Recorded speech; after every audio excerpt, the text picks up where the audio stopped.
Boa noite, minha gente. Tudo bem com vocês? Essa igreja é bonita, bonita e é bonita, viu? Diga, eu sou bonito. E esse lugar também é. Olha, nós vamos falar nesse momento sobre o poder da gratidão. Nós estamos nas vésperas do Dia de Ação de Graças nessa igreja. O Dia de Ação de Graças existe em muitos lugares do mundo. Começou um movimento nos Estados Unidos no ano de 1621. É comemorado até hoje, inclusive lá é feriado. E o que foi feito nesse dia? Eles estavam comemorando, pararam tudo para agradecer a Deus pelo êxito de uma colheita de milho e também o fim do inverno. Então, aí, a partir daí, passou a ser uma data anual, Dia de Ação de Graças. Para-se tudo, feriado inclusive, só para agradecer a Deus. Coisa bonita, né? Então, quem já viu em filmes, quem já viu alguma coisa? Isso, inclusive tem desenho animado com o Dia de Ação de Graças. O que é que acontece lá? E o que é que vai acontecer domingo aqui na Aliança? Você vai escolher uma refeição, um determinado momento do dia, café da manhã, almoço ou janta, para você reunir a família, ou os de casa, ou você vai convidar pessoas, parentes ou amigos. Ali precisa dar as mãos e orar, agradecendo a Deus pelo que Ele fez, pelo que Ele é e pelo que Ele ainda vai fazer. É um dia de ação de graças. Então a Aliança achou por bem estabelecer um dia só de agradecimento. Aqui é um lugar onde todo mundo aí tem testemunho para honra e glória do nome do Senhor. Sim ou não? Então, nós temos realmente que a quem honra, honra, né? Então, no domingo é o dia de você agradecer a Deus pelo seu testemunho que já está feito, pelo testemunho que Deus está formatando, pelo testemunho que Deus ainda vai te dar, tá bom? Então, domingo, dia de ação de graças. E aí, achei por bem tirar um momento do culto para falar sobre o poder da gratidão. Diga comigo, o poder da gratidão. Gratidão tem poder? Tem. Pergunta a quem está do seu lado: gratidão tem poder? Tem. E como tem? Gratidão é um reconhecimento, tá? É um reconhecimento por um favor ou um benefício recebido. Isso é gratidão. Nem todo mundo é grato. Infelizmente, os ingratos são maioria. E a gente vai ver que isso aconteceu na Bíblia e acontece até hoje. Por quê? Para muitas pessoas, o bem que você oferece, o bem que você faz, nada mais é do que obrigação.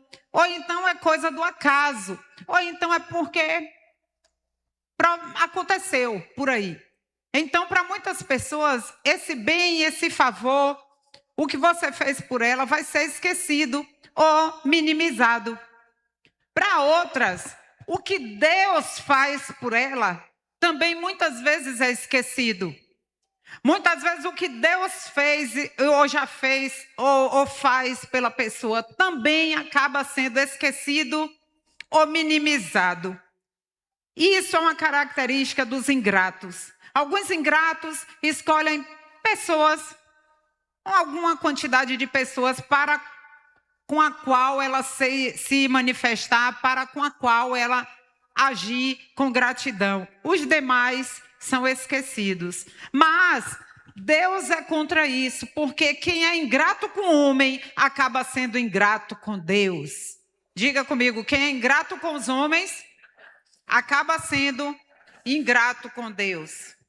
Então, quem é ingrato tem memória curta. Tem memória curta, rapidamente esquece o favor. Acontece que nós vemos na Bíblia, em Lucas capítulo 17, abre aí, versículo 11. O ingrato, ele tem memória curta, acaba se tornando egoísta.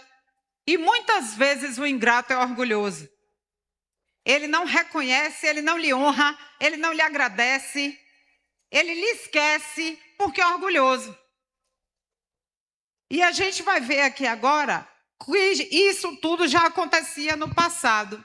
Lucas capítulo 17, diz assim, versículo 11. E aconteceu que, indo ele a Jerusalém, passou pelo meio de Samaria e da Galileia. E entrando numa certa aldeia, saíram-lhe ao encontro 10 homens leprosos, os quais pararam de longe. E levantaram a voz dizendo: Jesus, mestre, tem misericórdia de nós. E ele, vendo-os, disse-lhes: vamos parar aí, tem misericórdia de nós. Olha, a Bíblia está falando de uma história de 10 homens, 10 leprosos. A lepra sempre aterrorizou o homem. Hoje existe tratamento, cura, tudo. Mas no passado não tinha tratamento, não tinha remédio e não tinha cura. Os leprosos, eles eram condenados à morte. Uma vez identificado a lepra, o leproso era condenado a morrer longe da família, porque a primeira coisa que se fazia era tirar aquela pessoa do convívio familiar, do convívio da sociedade e afastar para um lugar chamado Vale dos Leprosos, bem distante das cidades, ou simplesmente ele ia ser um andarilho do campo. Se um leproso chegasse a aparecer perto de uma cidade, ele podia até mesmo ser apedrejado. Por quê? Porque ele estava colocando em risco os demais. Então a lepra aterrorizava. A lepra era uma sentença de morte terrível. Sempre que eu leio isso, eu me lembro da Covid-19. A Covid-19 aterrorizou todo mundo, sim ou não? Só que uma das coisas que mais se falou e mais se sofreu na época, além da possibilidade de uma morte, era o isolamento. Ficar 14 dias afastado. Eu conheço uma pessoa que a família abria o quarto, botava o prato de comida e saía ligeiro. Isso foi terrível para muita gente, esses 14 dias de afastamento. Nessa época, também houve quem, da Covid-19, houve quem optasse em ficar em casa trancado. A minha sogra ficou quase 3 meses trancada sozinha. Alguém levava o supermercado dela, deixava na porta e ela pegava depois de luva, coisa e tal, coisa e tal. Muitas das pessoas que optaram em viver assim nessa época, até hoje, tem sequela.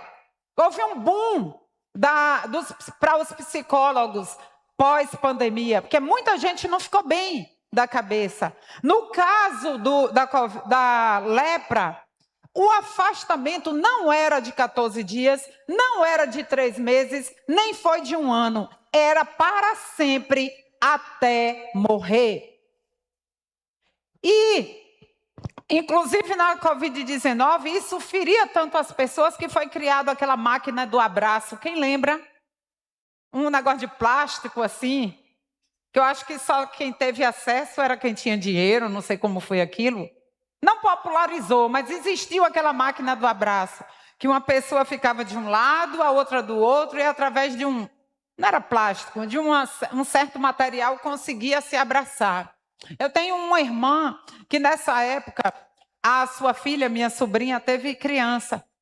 E ela não pôde acompanhar o parto. E ela ia para a casa da filha, ficava do lado de fora, a frente toda de vidro, a menina dentro tentando amamentar o menino, e ela do lado de fora, faz isso, faz aquilo, e não podia entrar. Então o afastamento doeu. No caso da lepra, o afastamento doía muito mais, porque era para sempre. Quer dizer, ó, tchau mãe, tchau pai, tchau meu filho, tchau minha esposa, meu marido, ó. Foi, e para não voltar. E ainda sentir dores, sofrer, debilitar, até morrer. 10 homens numa situação dessa. 10 homens com um problema desse. Encontra Jesus. Jesus! Levantaram a voz, diz a Bíblia. Eles gritaram. Jesus! Jesus! Tem misericórdia de nós! O desespero. Talvez alguém ia dizer assim, chama ele ali. Mas eles estavam desesperados, então eles levantaram a voz, gritaram, tem misericórdia de nós. Mas aí o que aconteceu? Vamos ver? No versículo... Pode passar. E ele, vendo-os, disse-lhes, olha, ide, mostrai-vos aos sacerdotes. E aconteceu que, indo eles, ficaram o quê? Ficaram limpos. Diga comigo, problema resolvido. Então, um problema desse, Jesus Cristo mandou fazer uma determinada coisa, como dissesse, vai ali na rua CM, ó, que na Bíblia Jesus curou de muitas formas. Curou fazendo lodo, curou impondo a mão, mandando o demônio sair, curou tocando na pessoa, curou só na pessoa tocar nele. E nesse caso mandou ir no sacerdote, como dissesse, vai lá na ACM, procura Bispo Augusto. Tipo isso foi o que aconteceu. A verdade é que os 10 foram e os 10 ficaram curados. Porém, olha o que aconteceu. E um deles, eram quantos? Diga comigo, e um. Faz assim, ó. Um deles, vendo que estava são, voltou glorificando a Deus em alta voz. Equivale a quanto por cento? Quanto? 10%. Voltou glorificando a Deus e caiu aos seus pés. Pá! Jesus, estou limpo. Tu me curou, Jesus. Caindo aos seus pés, com o rosto em terra, dando-lhe graças. Obrigado, aleluia, obrigado, aleluia. E este não era de Israel, era samaritano. E respondendo Jesus disse, não foram 10 os limpos? E onde estão os 9? Faça comigo. Deus vê o ingrato. Se você que está aqui hoje, você sofre com dor de ingratidão, alguém já agiu e age com ingratidão para você, se preocupe não, entregue a Deus, porque Deus vê o ingrato. Quem enxergou primeiro foi ele. Não eram 10? Cadê os 9? Onde estão os 9? Não pode ter no nosso meio um dos 9. Não seja ingrato com os homens, não seja ingrato com Deus.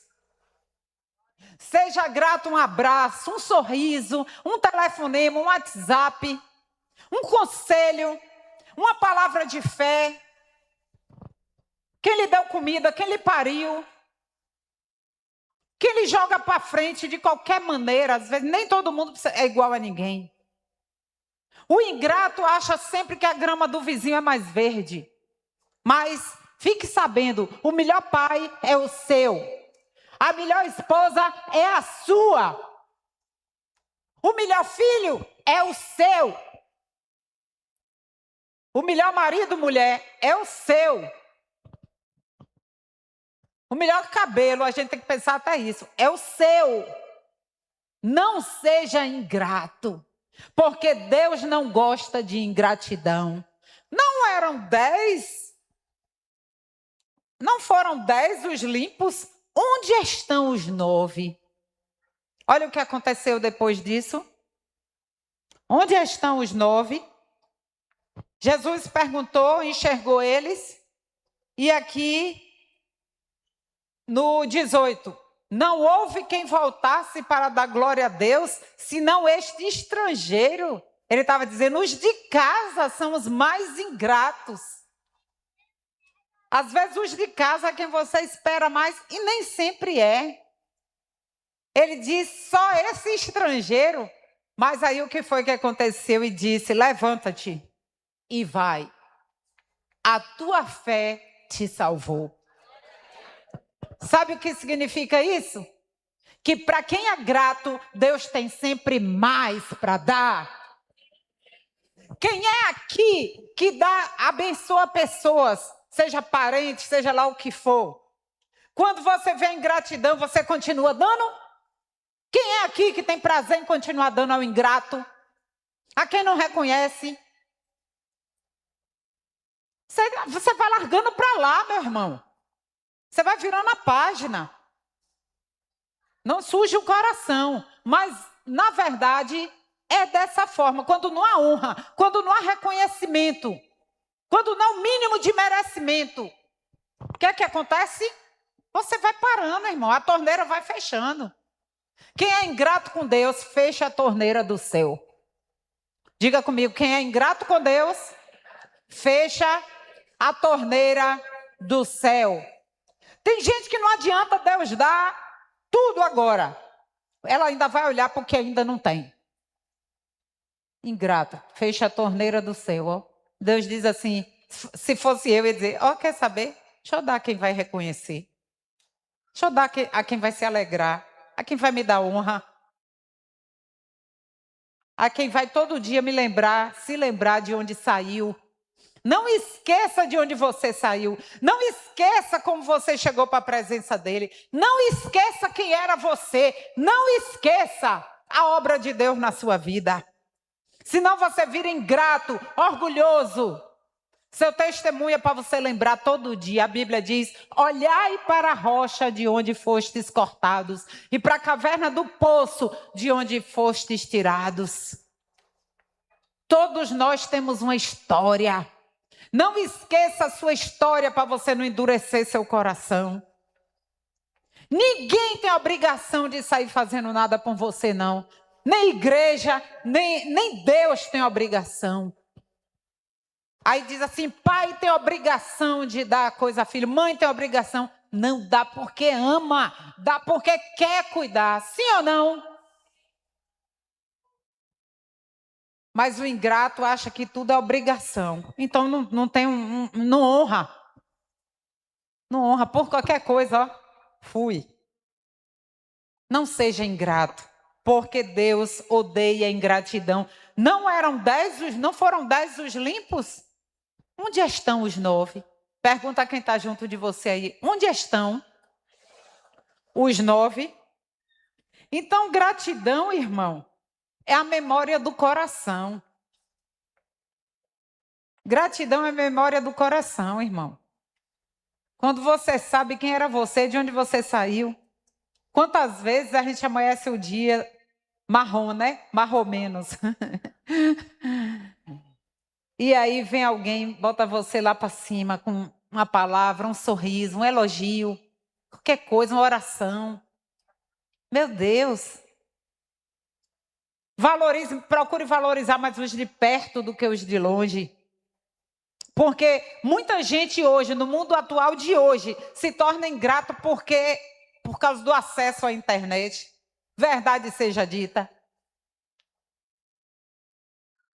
Abre a internet, ouve alguém lá que não conhece, não sabe se rouba, se mata, se é adúltero, o que é, diz, pronto, aí fica com aquela gratidão, aquela pessoa que nunca vai lhe dar um bom dia, que nunca vai orar por você, que nunca vai te socorrer, mas ali, dá tudo por essa pessoa e desvaloriza os de perto. Como disse, a melhor família é a sua. O melhor filho é o seu. A melhor profissão é a sua. Eu, enquanto não valorizei minha profissão, eu não prosperei. A torneira do céu ficou fechada. Quando eu entrei, eu sou professora aposentada. Quando eu entrei para o Estado, era naquela época que se dizia que professor não tinha valor, professor não sei o quê. O primeiro salário que eu fui receber era o Baneb, na Senhor dos Passos. Quem lembra? Quando chegou lá, irmão, estava a professorada toda sentada no chão, esperando a fila toda, aquela fila esperando, para entrar para o banco para receber o salário. Me choquei com aquilo. Não é mitidez, não, mas não gostei. Digo, oxi, é assim, é? Ficar no meio da rua, sentado no meio-fio, esperando para receber salário. E aí um dizia, vamos pegar o nosso quase nada. O outro dizia, Eu não vou nem repetir aqui, tem coisa que Deus até apagou de minha mente. Era cada apelido que botava no salário, tipo assim, não vai, pegou, acabou. Era uns negócios assim. Eu digo, meu Jesus, Eu digo, para que eu entrei nesse negócio? E eu fiquei muito tempo em crise. E eu entrava para a sala para dar aula nervosa, eu não tinha paz. Logo pegou minha pior fase de início, sem uma gota de paz. Às vezes a pessoa não é um profissional bom porque não tem paz. Porque está ali sem Deus, está na aflição. Eu entrava sem uma gota de paz. Na hora que eu... eu já contei aqui no domingo matinal, tiver algum aluno aí, ex-aluno, de vez em quando um diz assim, oi, Pro, a senhora lembra de mim? Eu digo, vige. Eu digo, o que será que esse menino já viu? Porque eles lembram da gente, a gente não tem como lembrar deles todos. Não tem como, irmão. Eu, por manhã, era 5 turmas, cada um com 50 meninos. Não tem condição. 5 não, 7. Só 20 horas pegava naquela época, hoje eu não sei. 7 turmas. Aí eu digo, não tem como lembrar. Um engorda, outro emagrece, o outro fica louro, o outro... Ainda por cima isso. A gente ainda lembra alguma coisa daqueles mais... O que mais aterrorizava, a gente ainda sonha até hoje. Com o nome. Mas, de um modo geral, não tem como lembrar de todo mundo. E aí, às vezes, o menino disse, Pro! Eu digo, eita. A senhora lembra de mim? Eu digo, de onde mesmo? Qual escola? E aí vai, né? Mas, na verdade, houve uma época, enquanto eu não fui grata a Deus pela minha profissão, eu entrava na sala nervosa para engolir um vivo. Na hora que os meninos, sabe aquela quinta série que hoje... Não era nem para dizer isso aqui, eu falo demais, né? Mas eu vou falar, já comecei e vou terminar. Aquela quinta série que o menino vai para a escola porque é obrigado a ir, sabe, não quer nada com a hora do Brasil, não sabe nem por que está ali. Era assim. Hoje é o 6º ano, né? Aí, só de quinta série eu pegava 5. Eu digo, meu Jesus. A quinta D era o terror do terror.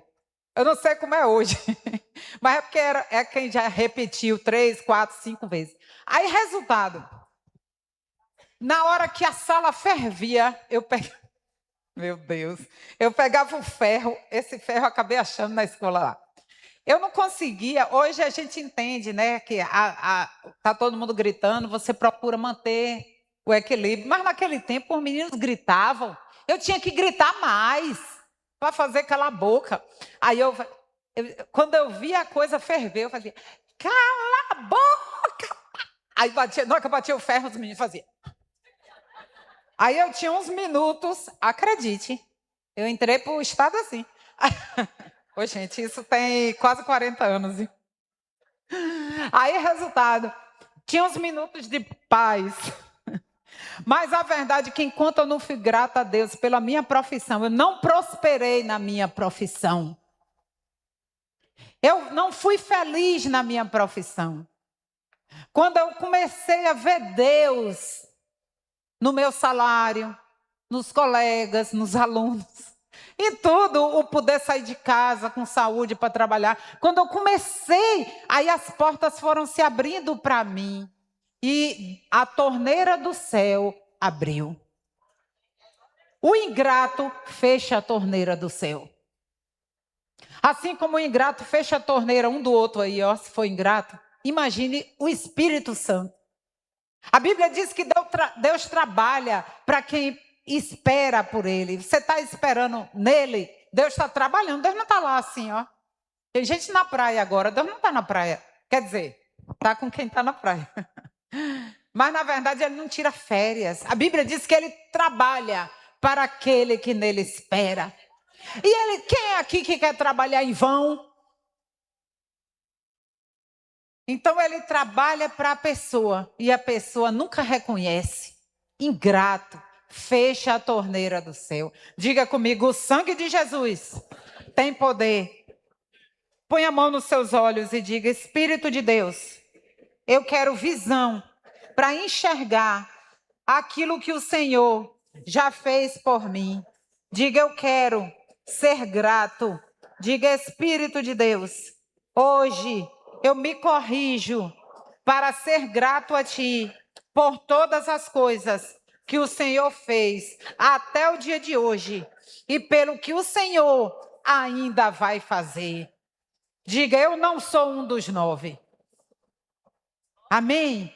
Vamos dar um aplauso ao Senhor por isso? Aleluia! Aleluia! Então os 9 saíram sarados, a cura física, que foi maravilhosa.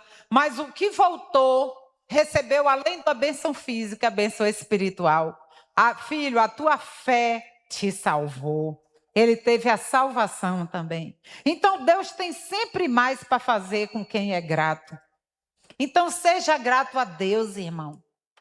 E seja grato a pessoas. Deus usa pessoas para abençoar pessoas. Deus não vai usar o cachorro, o cavalo, o jumento. Deus vai usar pessoas. E tem usado para ser bênção na sua vida.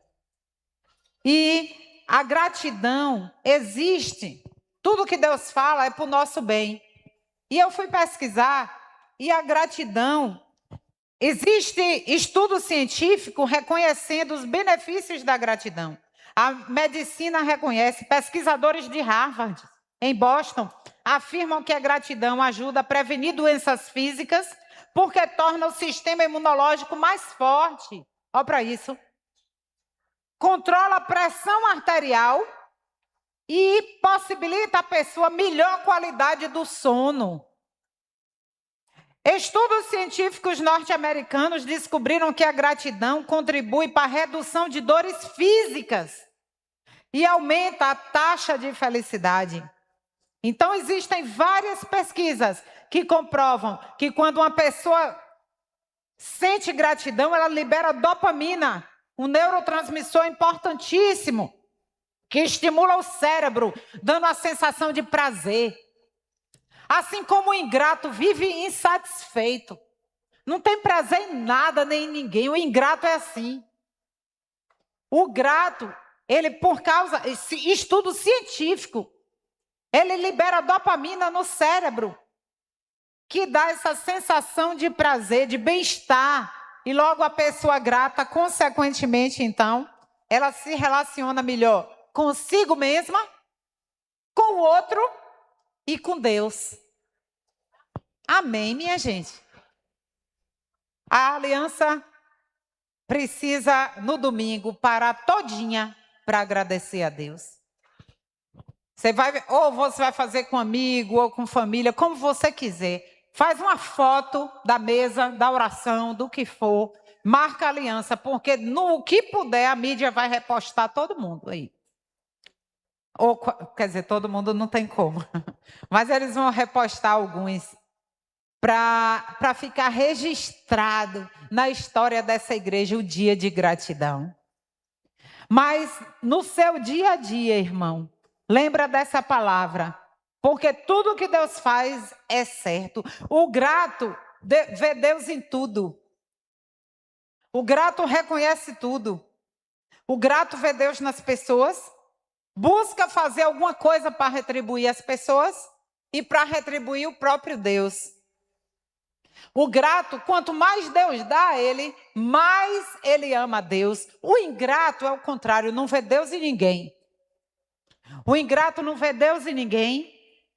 Ele não honra ninguém, não faz nada para retribuir. Aqui a gente tem pessoas, a gente tem cerca, eu acho que quase 500 oficiais tem nessa igreja, eu acho. São pessoas que vêm trabalhar cansado. Você chega lá na lanchonete, quer ser bem atendido, tudo voluntário. Quem tem salário aqui, um grupo pequeno aí que trabalha em horário comercial. Pessoal, tudo voluntário, mas vem, bota sangue no olho, vem na maior felicidade, fica em pé aí, orando, recebendo você, e toca e canta. Ninguém vive em Alice, do País das Maravilhas. Isso. No País das Maravilhas, como Alice, não. Todo mundo tem sua vida, tem coisas a resolver. Às vezes bota o crachá aí sem tomar banho, sem comer, mas está aqui, tem um sorriso para dar a você. Gratidão, irmão. Agora a gente está aqui, temos lá filmando, mexendo em tudo. Seu menino está lá sendo bem tratado, acolhido, lá no Kids. Tem toda uma máquina funcionando. Diga comigo, gratidão. Então, igreja, irmão, seja grato a Deus pela sua igreja. Não é assim, abriu a porta e pronto. Não é assim não, irmão. Para manter tudo funcionando, a gente não pode falar uma palavra a mais aqui, uma palavra errada. Se falar uma palavra aqui, estou fulminada. Já contei o caso aqui, a depender, alguém já está me fulminando aí. Entendeu? Então, tem toda uma logística, um peso espiritual para acontecer. Seja grato a Deus pelo seu cantinho chamado aliança. Que é bonita e é bonita. Aleluia! Aleluia! Glória a Deus. A gente viaja, morre de saudade disso daqui, disso tudo, de vocês. Chega lá, dá trabalho para desligar. Então, assim, a gente vai ver aqui para encerrar, e o bispo vai vir para orar. Apocalipse, capítulo 7, versículo 11 e 12. A gente vai ler algumas referências. Quem não quiser abrir, só anota para a gente ser rápido. Olha, Apocalipse diz assim: e todos os anjos estavam ao redor do trono, e os anciãos, e dos 4 animais, e prostraram-se diante do trono sobre seu rosto, e adoraram a Deus, dizendo: amém, louvor e glória, e sabedoria, e ação de graças, e honra, e poder, e força ao nosso Deus, para todos sempre. Amém. Até os anjos dão ação de graças a Deus. Salmo 100, versículo 4. Entrai pelas portas dele com louvor, e em seus átrios com hinos, louvai-o e bendizei o seu nome. Diga aleluia. 1 Tessalonicenses 5, versículo 18. Em tudo dai graças. Vamos ler esse? Em tudo dai graças, porque esta é a vontade de Deus em Cristo Jesus para convosco. Até aquilo que você não entende, parece deu errado, não sabe por quê. Até isso, Deus sabe por quê. Você não sabe, mas Deus sabe. Então, em tudo, dai graças. Salmo 69, versículo 30. Louvarei o nome de Deus com cântico e engrandecê-lo-ei com ação de graças. Amém, aliança. Filipenses 4, versículo 6. Não estejais inquietos por coisa alguma. Antes, as vossas petições sejam em tudo conhecidas diante de Deus, e pela oração e súplicas com ação de graças. Você pode pedir, mas você tem que agradecer. Entendeu? Não tem problema com pedir. Deus manda você pedir. Você pode pedir, mas Ele manda. Você vai se aproximar dEle, orar, clamar, suplicar, fazer o que for, com ação de graças. Colossenses 4, versículo 2. O louvor pode vir. E o bispo? Cadê o bispo? Colossenses 4, versículo 2. Diz: perseverai em oração, velando nela com ação de graças. Vai orar? Glória a Deus, aleluia, ore.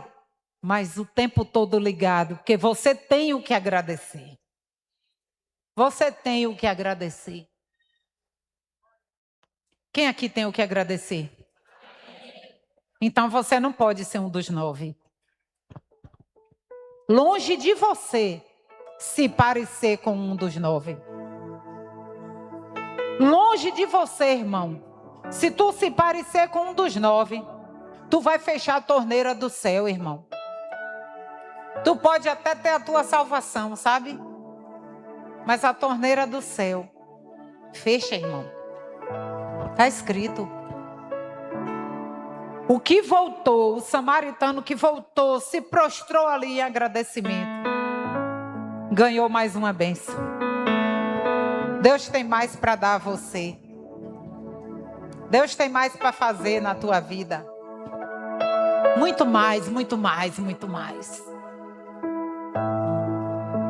Quem quer que Deus faça mais? Fique de pé.